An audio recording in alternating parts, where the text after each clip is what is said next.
New Year's party just because it was the first day of the year," commenced Daddy, "and because parties were about the nicest things in the world to the mind of a little girl named Ella.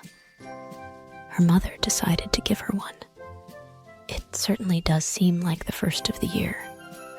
Or the first of something," said Ella. "It's a new day, a new year, and we have new toys and new games. We are even going to have supper out of new dishes." For among the presents Santa Claus had brought to Ella was a fine set of dishes. They were pink and white, and there were 6 cups and saucers, 6 little plates, a teapot, sugar bowl, and cream jug. It was really a very complete set. They had thin bread and butter, hot chocolate with whipped cream, and a cake which Ella's mother called a New Year's cake. It was pink and white on the top with pink sugared trimmings on the white frosting. In the center of the cake was one pink candle.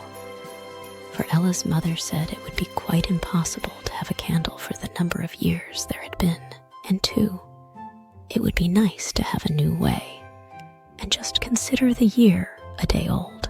After the cake had been almost entirely eaten, they played house. Each little girl took a corner of the room as her house and fixed it up with some of Ella's things. They all had their own dolls and many of their other toys, so they really felt quite at home. Then they began calling on each other, dressing up in shawls and old hats, which Ella's mother let them use. After a while, they heard a flutter against the window pane, and then another little flapping sound. "It's a little bird," said Ella, as she looked out of the window. "It's right on the sill, and I'm dreadfully afraid it has hurt its wings.